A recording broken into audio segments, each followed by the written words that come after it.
नमस्कार दोस्तों, आपके अपने YouTube channel finance and banking ज्ञान में आपका स्वागत है। आज के वीडियो में हम बात करेंगे क्रेडिट कार्ड को यूज करने का सही तरीका। क्रेडिट कार्ड क्या है कि आजकल की एक ऐसी जरूरत हो गई है और आपका फाइनेंस का एक अच्छा सॉल्यूशन है कि क्रेडिट कार्ड अगर आपके पास है तो कभी भी रिक्वायरमेंट आपको हो गई, कोई प्रॉब्लम हो जाती है तो क्रेडिट कार्ड आपका एक अच्छा साथ देता है। अब क्रेडिट कार्ड को जब आप यूज करते हैं तो आपको टॉप 10 तरीके बताऊंगा जो आपको अच्छा है कि इस्तेमाल करना चाहिए। अगर आप क्रेडिट कार्ड पहले से यूज करते हैं तो आप इन सब चीजों को धीरे धीरे जानकारी हो जाती है, लेकिन आप अगर नया क्रेडिट कार्ड बनवाने वाले हैं, अभी मैंने जस्ट क्रेडिट कार्ड बनवाया है, तो किन बातों का आपको ध्यान रखना चाहिए, इसी टॉपिक बात करेंगे। तो सबसे पहले हम बात करते हैं, जैसे क्रेडिट कार्ड अगर आप यूज कर रहे हैं तो आपकी जो बकाया राशि है, यानी कि जो आपका बिल बनता है उसका जो पेमेंट होता है उसको समय से पेमेंट करें। बकाया राशि आप नहीं रखें, क्योंकि जो क्रेडिट कार्ड की तरफ से जो आपको लेट पेमेंट वगैरह लगाई जाएगी, चार्ज जोड़ा जाएगा, बहुत हैवी चार्ज होता है। तो आपकी जो बकाया राशि जो भी होगी क्रेडिट कार्ड की, उसका आपको समय से भुगतान करना चाहिए। दूसरे अगर हम बात करें, अगर आप अपना क्रेडिट कार्ड यूज करते हैं तो क्रेडिट कार्ड यूज करते समय क्रेडिट जिस भी बैंक का आप क्रेडिट कार्ड यूज करते हैं तो कुछ एक आपको रिवार्ड पॉइंट निर्धारित होते हैं कि भी आपको 100 रुपए का अगर आप परचेज करते हैं या यूज करते हैं क्रेडिट कार्ड का, तो आपको एक रिवार्ड पॉइंट मिलेगा, कहीं पे 2 मिलेगा, 1000 के ऊपर 2 मिलेगा। एक रिवार्ड पॉइंट की वैल्यू होती है, किसी बैंक के क्रेडिट कार्ड में आपको एक रिवार्ड पॉइंट का 1 रुपया मिलता है, किसी पे आपको एक रिवार्ड पॉइंट 25 पैसे मिलेंगे, कहीं पे 35 पैसे मिलते हैं। तो समय समय पे अपने रिवार्ड पॉइंट चेक करते रहें। रिवार्ड पॉइंट आपके एक्सपायर तो नहीं, अगर आप रिवार्ड पॉइंट जो एक्सपायर हो रहे हैं तो उनको रिडीम कर लें टाइम से। तो रिवार्ड पॉइंट का जो आपको बेनिफिट देता है बैंक की तरफ से, उसका फायदा आपको उठाना चाहिए। तो इसके अंदर आपको गलती नहीं करनी है। दूसरा, तीसरे पॉइंट की अगर हम बात करें तो तीसरा पॉइंट आता है आपका जो क्रेडिट कार्ड होता है उसकी जो पेमेंट आती है, तो कोशिश करें कि ऑटो डेबिट पेमेंट आप लगा के रखें। ऑटो डेबिट का मतलब यह है कि जैसे आपका बिल बना, जिस डेट में आपका पेमेंट होना है उस दिन आपके अकाउंट से ऑटोमेटिक पैसा कट जाए।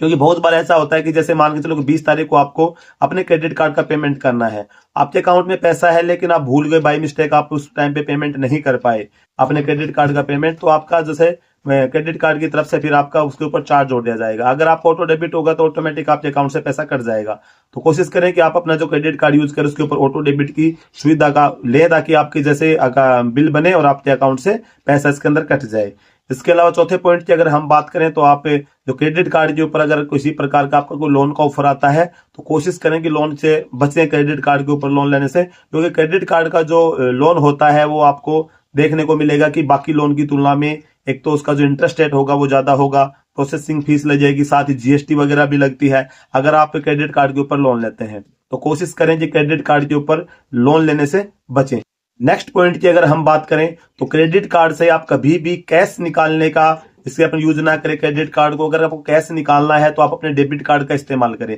क्योंकि क्रेडिट कार्ड से अगर आप कैश निकालते हैं तो क्रेडिट कार्ड से कैश निकालने के ऊपर भी जिस बैंक का आपका क्रेडिट कार्ड है तो आपसे चार्ज वसूल करता है। तो क्रेडिट कार्ड से कैश ना निकाल के अपने डेबिट कार्ड से कैश निकालने में यूज करें। तो क्रेडिट कार्ड यूज करते समय इस चीज का ध्यान आपको रखना है कि इससे आपको कभी भी आपको कैश नहीं निकालना है जब तक बिल्कुल ज्यादा इमरजेंसी ना हो जाए।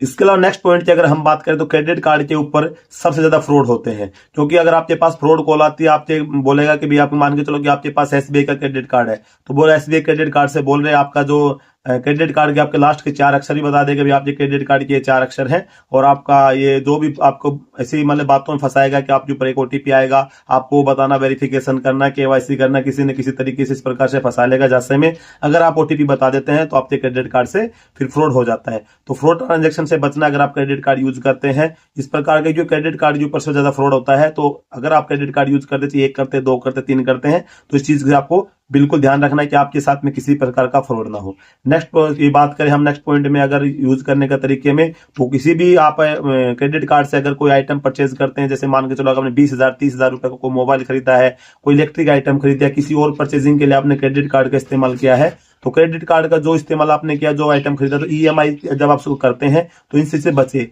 ईएमआई करते समय पहले उसके कितना चार्ज लग रहा है, कितनी प्रोसेसिंग फीस लग रही है, ईएमआई पे कितना इंटरेस्ट रेट लग रहा है, उन सब चीजों को ध्यान रखना है, क्योंकि ईएमआई भी आपको क्रेडिट कार्ड के ऊपर इतनी आसान नहीं पड़ती।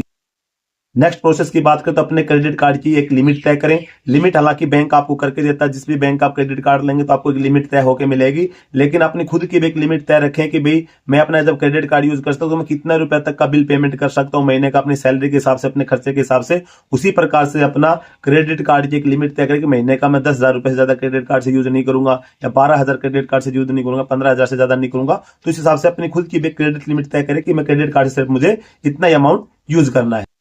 नेक्स्ट पॉइंट की अगर हम बात करें तो अपने क्रेडिट कार्ड के ऊपर ट्रांजैक्शन की लिमिट रखें। कोई भी जैसे आपका क्रेडिट कार्ड की मान के चलो कि लिमिट आपकी 1 लाख है, 2 लाख है, तो एक लिमिट आपकी चाहिए। ऑनलाइन शॉपिंग की है, स्वीप मोड की है, तो एक लिमिट बरकरार रखें, क्योंकि जैसे 1% मान के चलो कि आपके क्रेडिट कार्ड पे किसी प्रकार का फ्रॉड भी हो जाता है तो उस लिमिट से ज्यादा फिर आपके क्रेडिट कार्ड का यूज नहीं होगा। दूसरा, आप भी अगर उससे लिमिट से ज्यादा कभी परचेजिंग करते हैं तो आपको दिमाग में आएगा कि भाई मैं इसका जो पेमेंट कर पाऊंगा कि नहीं कर पाऊंगा। तो अपने जो क्रेडिट कार्ड होगी उसकी हर प्रकार की ट्रांजेक्शन लिमिट रखें, चाहे आपको कैश में अमाउंट विड्रॉल करना है, चाहे आपको ऑनलाइन शॉपिंग करनी है, चाहे आपको स्वीप मोड में करना है, तो अपने जो क्रेडिट कार्ड होगा उसके एप्लीकेशन पे जाके अपनी जो ट्रांजेक्शन उसकी लिमिट को आप सेट कर सकते हैं अपने हिसाब से कि भाई मुझे मैक्सिमम इतने रुपए का खरीद सकता हूं, तो उसके हिसाब से अपने जो क्रेडिट कार्ड होगा उसकी ट्रांजेक्शन को लिमिट को सेट आप कर सकते हैं। नेक्स्ट अगर बात करें तो क्रेडिट कार्ड्स को आप यूज करते समय इस बात का ध्यान रखें कि अनावश्यक खर्चा ना करें। जैसे आज आपके पास क्रेडिट कार्ड है, आपको जो खर्चा करना उसकी जरूरत नहीं है, लेकिन आपके पास क्रेडिट कार्ड, आपको पता है कि मेरे पास पैसा ना हो तो मैं इसको खर्चा कर लूंगा, लेकिन आपको 30 दिन, 40 दिन, 50 दिन बाद जब बिल पेमेंट करना पड़ेगा तब आपको दिक्कत का सामना करना पड़ता है।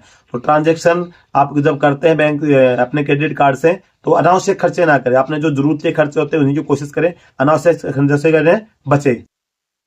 नेक्स्ट पॉइंट की बात करें तो नियमित यानी कि रेगुलर अपना जो बिल बनता है, बिल की समय अपने जांच करें कि भाई मेरा बिल सही बन रहा है कि नहीं बन रहा है, मेरे बिल के अंदर जो खर्चे हो रहे हैं मेरे किसी प्रकार के अनावश्यक खर्चे तो नहीं हो रहे हैं। तो इस प्रकार अपनी खुद की समय से भी बिल की टाइम से टाइम जांच करते रहें। तो दोस्तों इस प्रकार से अगर आप क्रेडिट कार्ड यूज करते हैं, सही यूज करने का तरीका, टाइम से अपना क्रेडिट कार्ड की बिल पेमेंट वगैरह करते हैं, क्रेडिट कार्ड का सही इस्तेमाल करते हैं, तो क्रेडिट कार्ड आपके लिए फायदेमंद भी हो सकता है। तो आज के वीडियो में दोस्तों बस यही टॉपिक था। वीडियो अगर अच्छा लगा तो वीडियो को लाइक जरूर कर देना, चैनल पे पहली बार सब्सक्राइब जरूर करना। यही।